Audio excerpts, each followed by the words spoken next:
Hello friends, myself Dr. M. K. Gokru, Department Mathematics, Government College Ajmer. Diophantine equation हम कर रहे थे।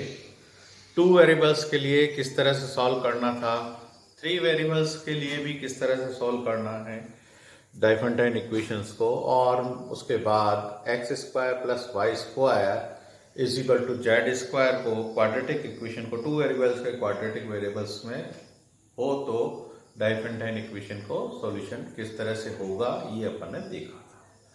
अब general integer solution of the equation, जिसमें ये इक्वेशन है X square plus Y square plus Z square is equal to W square. ये Diophantine equation है where X Y Z and W का ग्रेटेस्ट कॉमन डिवीजर 1 है। GCD of X Y Z and W is 1। इस तरह का Diophantine equation है तो इसका सॉल्यूशन होगा is given by x is equal to a square minus b square plus c square minus d square, y is equal to twice of ab minus twice of cd, twice of ab minus twice of cd, and z is equal to A B और C D का combination है, Z में ये combination twice A D plus twice of B C हो जाएगा, and W is equal to A square plus B square plus C square plus D square. ये इसका solution होगा वेयर ए बी, ये A B C D की जो combination है, ये ए बी सी डी इसमें कहीं नहीं दे रखा, तो एबीसीडी इंटीजर्स हैं, ये हमने माना, यानी ये सॉल्यूशन होगा इस डाइफेंटाइन इक्वेशन का, जिसमें 4 वेरिएबल्स हैं। एक तरह से 4 वेरिएबल्स में जो डाइफेंटाइन इक्वेशन है उसका सॉल्यूशन इस प्रकार का होगा। ये सिद्ध करना है। कैसे सिद्ध कर रहे हैं हम? बिना किसी हिच के, जैसा हमने X square plus Y square वाले में किया था, X square plus Y square plus is equal to Z square में किया था कि एक्स और वाई दोनों में से एक इवन होगा, ये कहा था उस समय। तो यहां ये 4 वेरिएबल है, तो 4 वेरिएबल्स में से 2 वेरिएबल्स उसी लॉजिक से, विद द सेम लॉजिक जैसा हमने वहां किया था, विद द सेम लॉजिक इनमें से 2 वेरिएबल इवन होंगे, मान लिए इवन होंगे, और जनरलिटी को इग्नोर करते हुए, या यूं कहें कि हम जनरल वे में सपोज कर लें कि कोई 2 इनमें से इवन है, तो मैं मान लेता हूं in general y and z are even.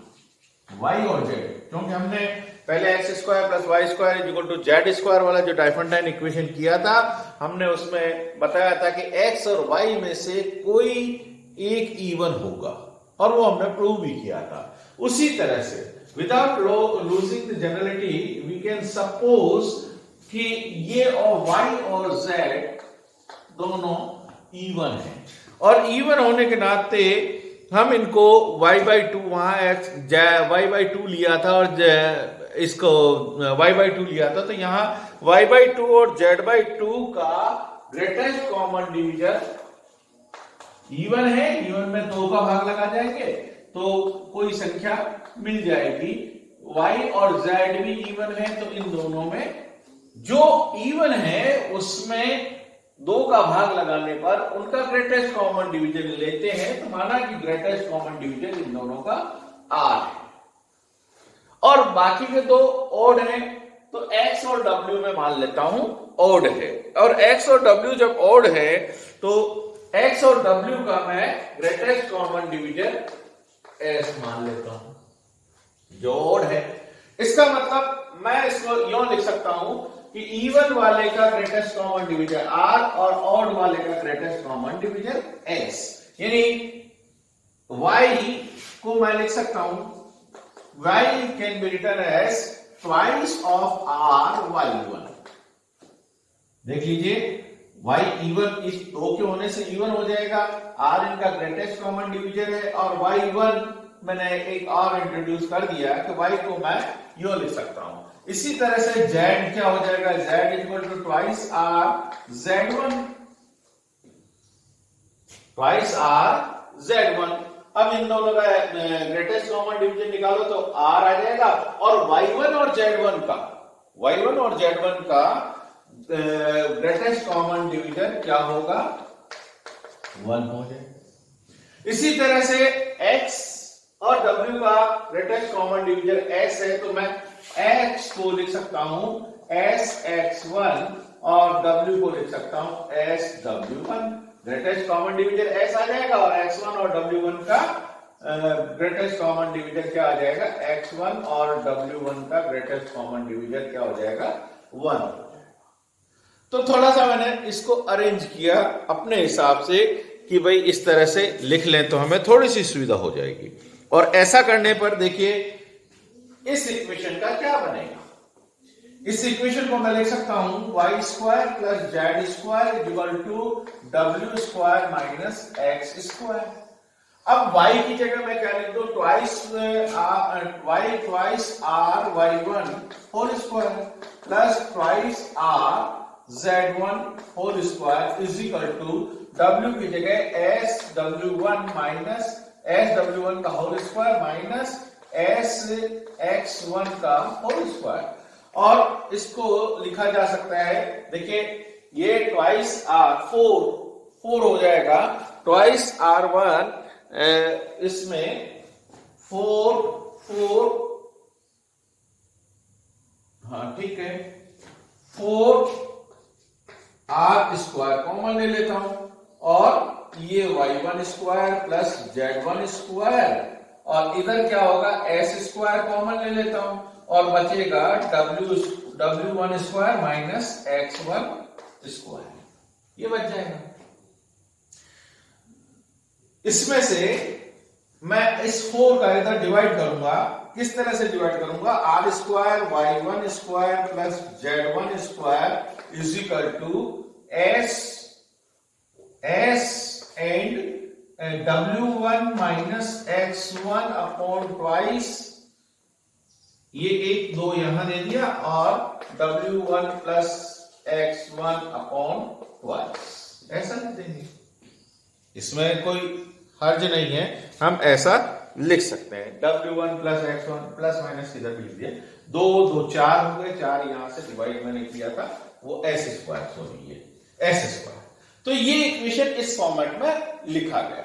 अब देखिए w और s कोप्राइम है, w एंड s इन दोनों का ग्रेटेस्ट कॉमन डिवीजर क्या है, 1 है।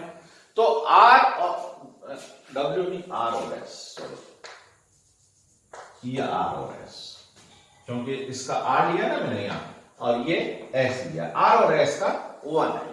अब क्योंकि ये r और s स्क्वायर कोप्राइम है, तो इसका अर्थ ये हुआ कि ये जो वेक्टर है y1 plus z1 whole square, y1 square plus z1 whole square, ये इस वेक्टर और इस वेक्टर के कारण इन दोनों का आपस में भाग लगेगा, यानी r स्क्वायर का डिवीजन इसमें होगा या इसमें होगा, या इसका स्क्वायर इसका डिवीजन इसमें होगा या इसमें होगा। तो मैं इसको लिख सकता हूं r और s का ग्रेटेस्ट कॉमन डिवीजन 1 है, तो इसी तरह से w1 x1 इसका इनका greatest common division w1 plus x1 upon 2 और w2 प्लस x2 अपॉन 2 का ग्रेटेस्ट कॉमन डिवीजन भी 1 होगा। अब जब मैंने इसका 1 ले लिया, यानी w1 और x1 का ग्रेटेस्ट, x1 और w1 का ग्रेटेस्ट कॉमन डिवीजन इसीलिए 1 होगा, इनका ग्रेटेस्ट कॉमन डिवीजन 1 है। तो w1 और x1 का ग्रेटेस्ट कॉमन डिवीजन 1 है, तो इसका greatest common division w1 plus x1 और w1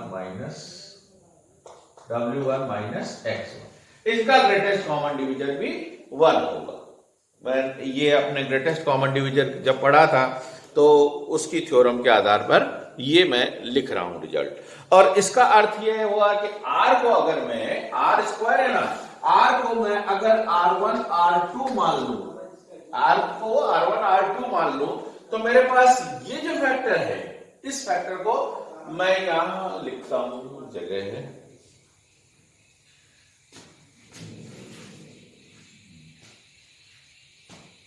चलिए यही लिखते हैं एक बार। तो अब मैं r को r1 और r2 लिख दूं, तो यहां y1 square plus z1 square क्या हो जाएगा, this is equal to s square plus s square into w1 plus x1 upon, ये फैक्टर मैंने पहले लिख दिया, ट्वाइस r1 r स्क्वायर है ना, twice r1 square and w1 minus x1 upon twice r2 square, यानी y1 square plus z1 square को मैं ऐसा लिख सकता हूं। अब देखिए यहां मैं कुछ सेंटेंस कह रहा हूं, the odd prime factors of y1 और y1 square plus z1 square, odd prime factors of these two, इन दोनों के odd prime factors 4m plus 1 या 4k प्लस 1 टाइप के होंगे। इनके odd factor 4k plus 1 type के ऑड फैक्टर्स होंगे। तो जब इसके ऑड फैक्टर्स हैं, ये इस फॉर्मेट के हैं, तो यानी इसका अर्थ ये हुआ कि ये जो टर्म है तीन स्क्वायर नंबर के सम के बराबर होनी चाहिए, ये दोनों, क्योंकि 4 के इसके और प्राइम फैक्टर्स ये हैं, तो ये और प्राइम फैक्टर्स होने के कारण ये जो फैक्टर है, ये दोनों, ये इन दोनों फैक्टर को स्क्वायर के टर्म के सम के रूप में लिखा जाना चाहिए।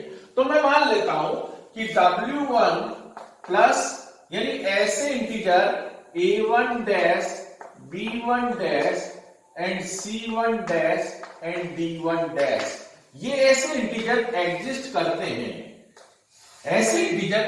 करते हैं कि इस इक्वेशन को, ये जो इक्वेशन है मेरा, मैं इस इक्वेशन को यहां लिख देता हूं,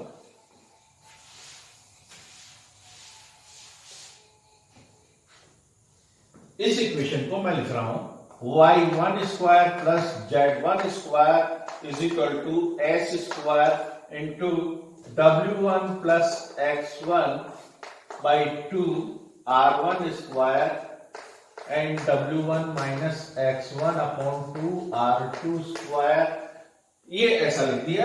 और ऐसे ये एग्जिस्ट 4m प्लस 1 टाइप के प्राइम फैक्टर्स इसके होने चाहिए। तो जब 4m प्लस 1 के प्राइम फैक्टर्स और प्राइम फैक्टर्स इसके हैं, तो ये b स्क्वायर टर्म के रूप में लिखे जाने चाहिए, यानी w1 plus x1 upon twice r1 square must be equal to a1 dash square plus c1 dash square. इसी तरह से w1 minus x1 upon twice r2 square must be written as, can be written as b1 dash square plus c1 dash square, यानी इनके square की term में ये लिखे गए w1 plus x1 upon twice r1 इस फॉर्मेट में लिखे गए।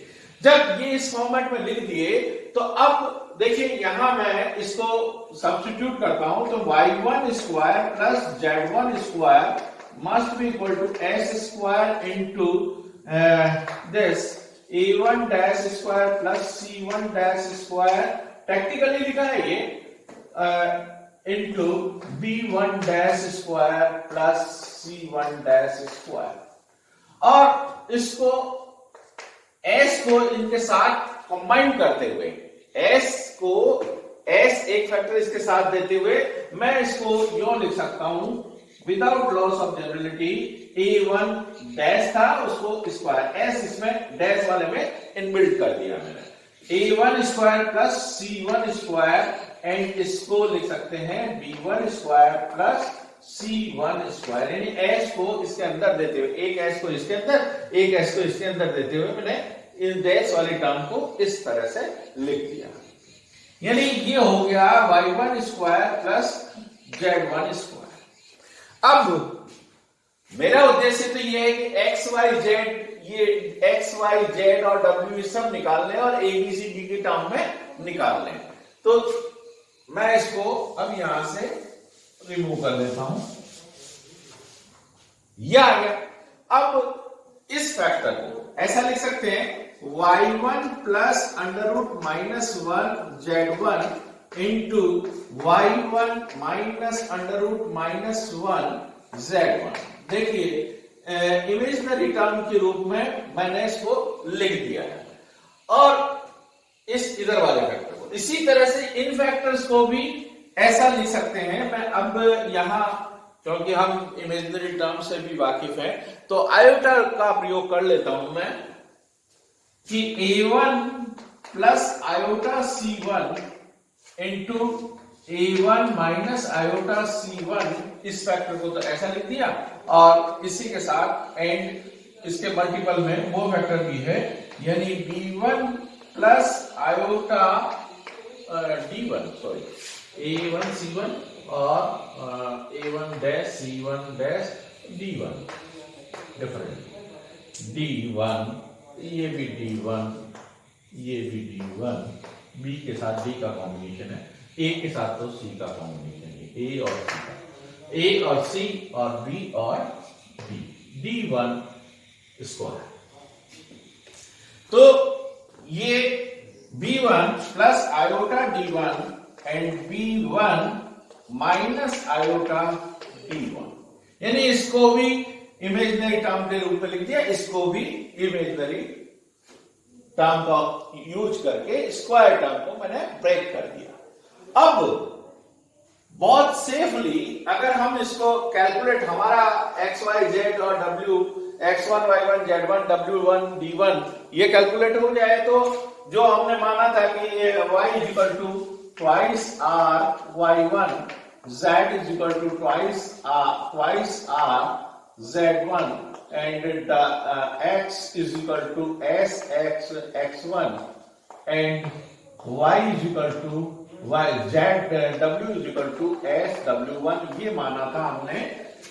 इनका उपयोग करके हम x y z लिख लेंगे।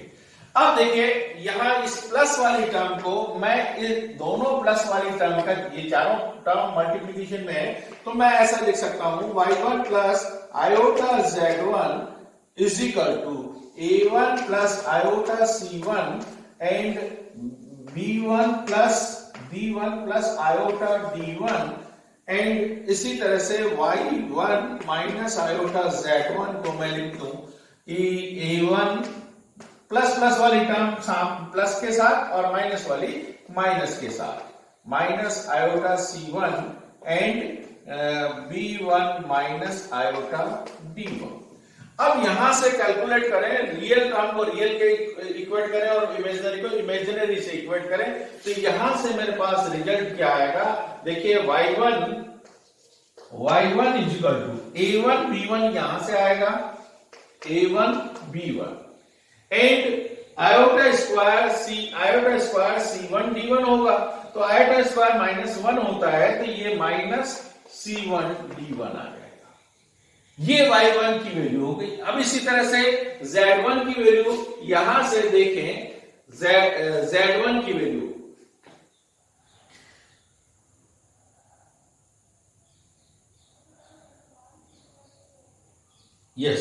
यहां से z1 की वैल्यू देखें तो z1 की वैल्यू क्या आ जाएगी, z1 की वैल्यू होगी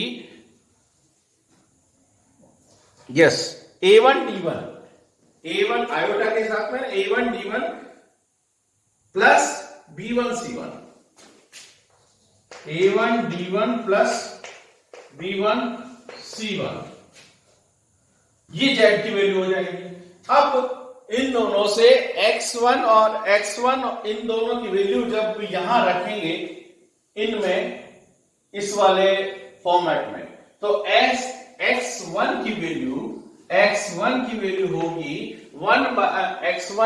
होगी 1 by s 1/s into C1 square, मैं लिख देता हूं 1/s R स्क्वायर आना चाहिए, R1 स्क्वायर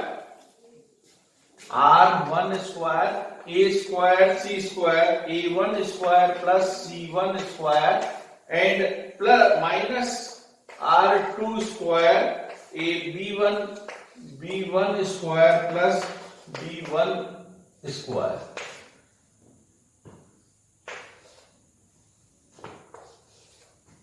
x1 और w1 क्या हो जाएगा, w1 equal to 1/s and r1 square a1 square plus c1 square plus r2 square b1 square plus b1 square.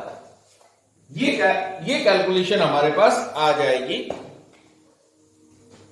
तो देखिए ये कैसे आई, जब y1 और z1 की वैल्यू, ये y1 और z1 की वैल्यू हमने निकाली, यहां रखी, और जब इसको कंपेयर करेंगे इस वाले में, तो यहां से w1 upon x1 upon 2r1 square आएगा, w1 minus x1 upon 2r2 square आएगा, और जब दोनों का प्लस माइनस के साथ करेंगे तो x1 यहां से निकलेगा मेरे पास 1/s, ये इधर चला जाएगा 1/s r1 स्क्वायर, ये r1 square a1 square plus c1 square a1 square plus c1 square minus r2 square यहां से r2 स्क्वायर b1 d1। ये चार कैलकुलेशंस हो गई मेरे पास। ये अब इनको लीनियर बना लें, हमारे पास ये रिजल्ट नोन है r equal to twice r/y1। तो ये जो y1 है इसमें y1 की वैल्यू यहां रख दें, तो ट्वाइस r/y1 यानी ट्वाइस r से अगर इसको मैं मल्टीप्लाई कर दूं तो a1 b1 को ट्वाइस r से मल्टीप्लाई करने पर ये क्या आ जाएगा, y की वैल्यू आ जाएगी y इज इक्वल टू, मैं हटा देता हूं इसको,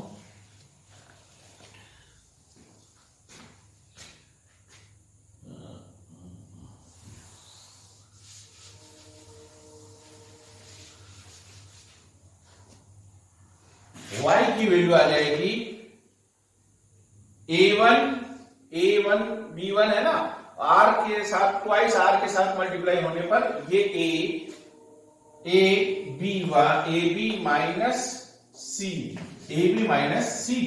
और z की वैल्यू आ जाएगी z is equal to ad plus bc। y और z की ये वैल्यूज हमारे पास, और बल्कि ट्वाइस है और है ना, twice ab minus twice cd, twice ad और ट्वाइस bc। देखिए ये y की value twice ab minus twice cd, ये y की वैल्यू आ गई, और z की value twice ad plus twice bc, ये z की वैल्यू आ गई। अब x की वैल्यू यहां इनकी वैल्यू सब्स्टिट्यूट करने पर r square r1 a1 is equal to a, तो a square plus c square minus r2 b square plus r2 b square का मतलब हो गया माइनस b स्क्वायर और माइनस d स्क्वायर। तो ये x की वैल्यू यहां से आ जाएगी x is equal to a square minus b square plus c square minus d square. देख लीजिए ये s जो मैंने बताया था a' और उसमें रखा था हमने, और r equal to r1 r2 रखा था, तो वो वैल्यूज रखने पर ये मेरे पास ये फैक्टर आ जाएगा x का, x and y z w is equal to, यहां से w is equal to a1 c1 plus b1 d1, यानी a1 a square plus b square plus c square plus d square. अब आप इसको calculate कर लीजिए, मेरे ख्याल से a is equal to r1 a1, a is equal to r1 a1 ही लिखा है, r1 a1 को a लिखा है, r1 b1 को b लिखा है, r1 c1 को c लिखा है, और r1 d1 को d लिखा है। तो ये कैलकुलेट कर लीजिए आप, और चाहे तो इसको सब्स्टिट्यूट करके भी देख लीजिए, ये इक्वेशन को सेटिस्फाई करेगा। तो इस तरह की ये डाइफेंटाइन इक्वेशन है, तब भी हम उसको सॉल्व कर सकते हैं। अब एक और छोटा सा रिजल्ट है, पर रिजल्ट इंपॉर्टेंट है।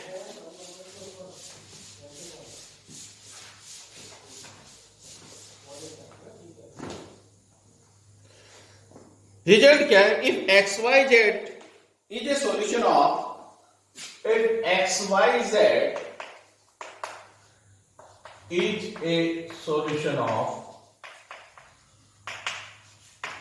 X square plus Y square is equal to Z square. ये जानते हैं हम, ये डाइफेंटाइन इक्वेशन है। इस डाइफेंटाइन इक्वेशन का सॉल्यूशन एक्स वाई जेड है and x Y z greatest common divisor of x y z is equal to 1 है। then of x y यानी x और y में there is a multiple of 3 and a multiple of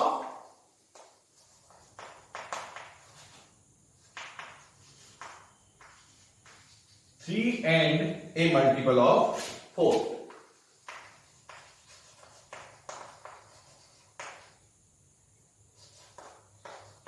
multiple of 3 and multiple of 4,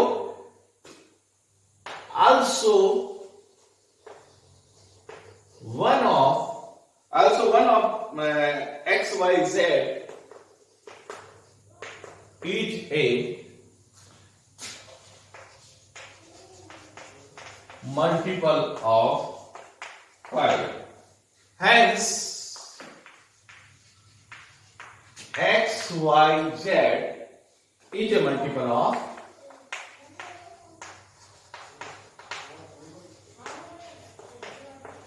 60, multiple of 60। यानी यहां कहना क्या चाह रहे हैं, पहले इसको समझ लीजिए कि x Y z is a solution, इस इक्वेशन का सॉल्यूशन एक्स वाई जेड है और एक्स वाई जेड ऐसे है कि एक्स वाई जेड का ग्रेटेस्ट कॉमन डिविजन 1 है।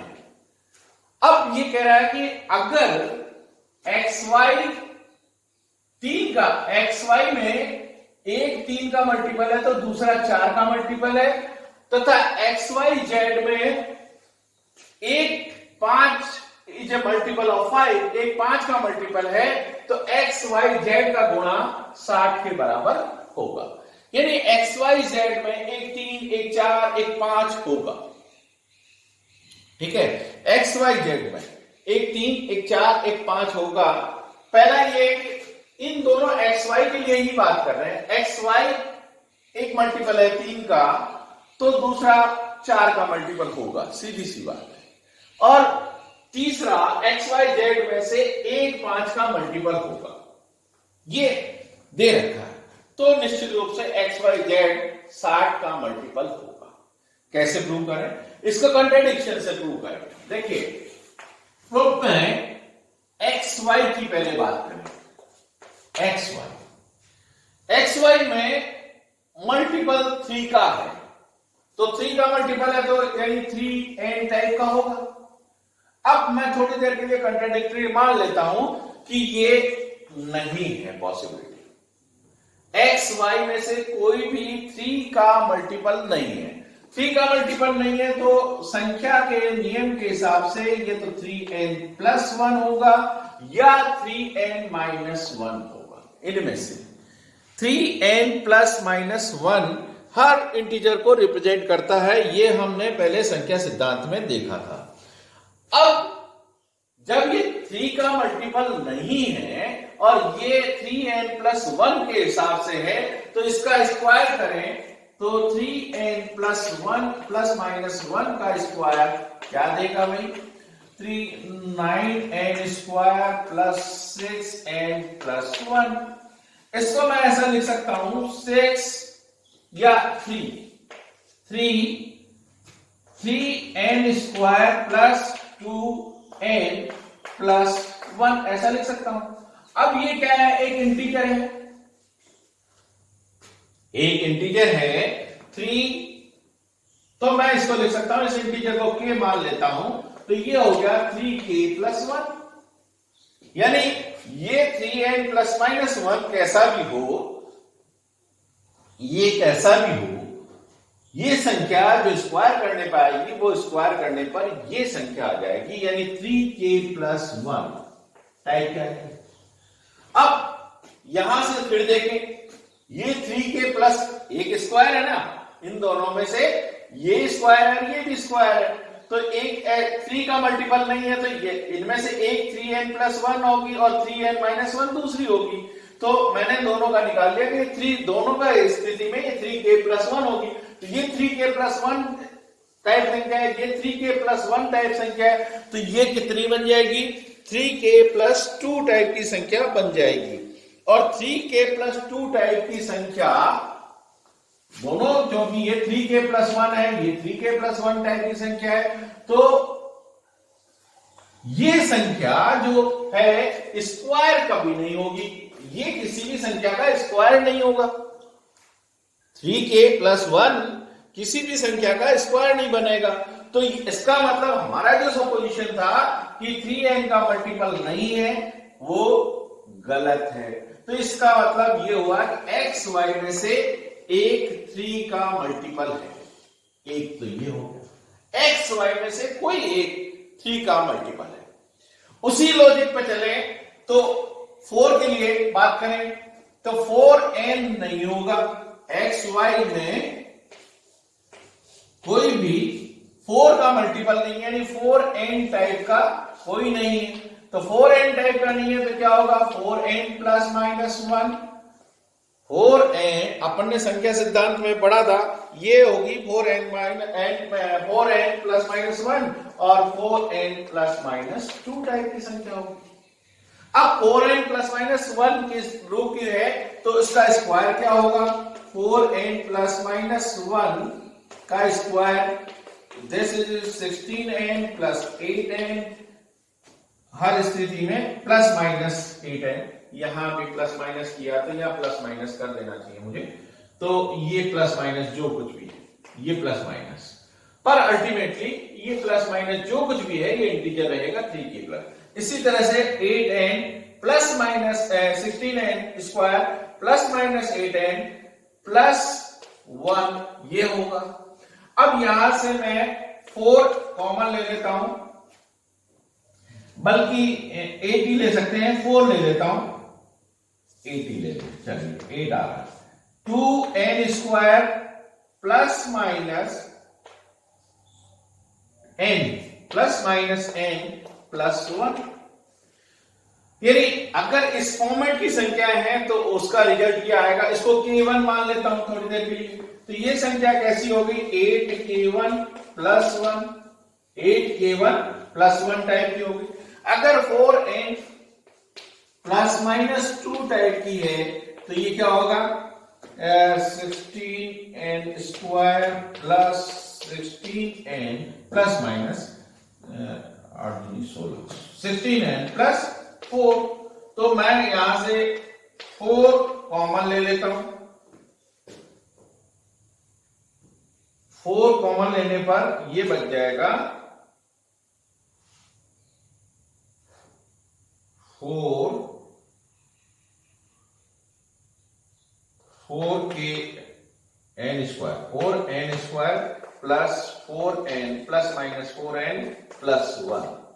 अब ये ऑड इंटीजर है और 4 का मल्टीपल है, तो ये फिर कोई स्क्वायर संख्या नहीं हो सकती, यानी ये 4k1 k2 कह दें तो ये फिर कोई स्क्वायर संख्या नहीं हो सकती। 8k प्लस 4 कर दें, इसको चाहे तो अलग ही रख दें, 8k प्लस इसको यूं कर दें, ज्यादा ठीक रहेगा समझने के दृष्टिकोण से।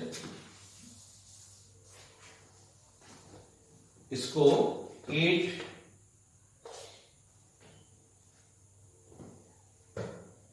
2n square plus 2n plus minus 2n plus 4 ऐसा कर दे। तो ये फिर 4k2 प्लस 4 लिख दो या 8k2 प्लस 4 लिख दो, फिर ये स्क्वायर संख्या नहीं होगी, किसी भी संख्या का स्क्वायर नहीं होगा, क्योंकि इनका दोनों का सम, चाहे ये दोनों संख्याएं ऐसी हो, यानी x और y दोनों संख्याएं ऐसी हो, तब ये होगा कि 8k प्लस 1 आएगा। 8k प्लस 1 यहां से दोनों संख्याएं मान लिया कि इस तरह की है, तो 8k+1 इसका आएगा 8k1+1 और 8k1+1 यानी 8k2 या 8k3 इन दोनों संख्याओं का सम क्या होगा 8k3+2। ये किसी भी संख्या का स्क्वायर नहीं होगा, जबकि ये संख्या क्या है एक स्क्वायर। अगर मान लिया कि इनमें से एक संख्या x और y में से एक संख्या ऐसी है और दूसरी ऐसी है, तो इन दोनों का सम हो जाएगा 8k1+k2+5 क्या आएगा 8k1+k2+5 हो जाएगा। ये भी किसी संख्या का स्क्वायर नहीं है। जब दोनों संख्या का स्क्वायर नहीं है, इसका मतलब x y में से एक 4 का मल्टीपल भी होगा, और जब एक 4 का मल्टीपल होगा। और लास्ट वन 5 वाला 5xyz तीनों संख्या लिए xyz 5 का मल्टीपल नहीं है, यानी 5n टाइप का नहीं है। 5n टाइप का नहीं है, मान लिया कि 5n टाइप का नहीं है, 5n का मल्टीपल है, 5 का मल्टीपल है 1 ऑफ xyz मल्टीपल ऑफ 5, एक 5 का मल्टीपल यानी 5n है। Also 1 of xyz is a multiple, इनमें से कोई 5 का मल्टीपल है, तो 5 का मल्टीपल होने का मतलब कोई एक संख्या इसमें 5 का मल्टीपल भी है, 3 का मल्टीपल, 4 का और 5 का मल्टीपल।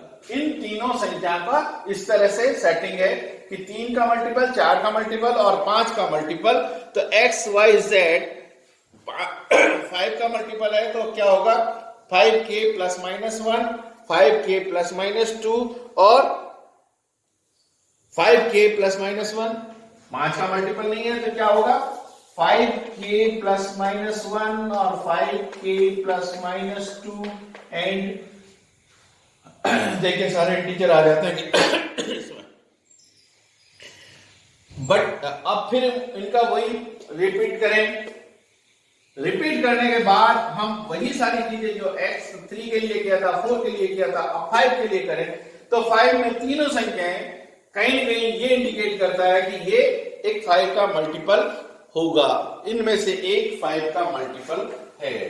वही सारी प्रक्रिया जो 3 और 4 के लिए किया था वैसा ही स्क्वायर करके करेंगे, तो हम देखेंगे कि एक 5 का मल्टीपल है।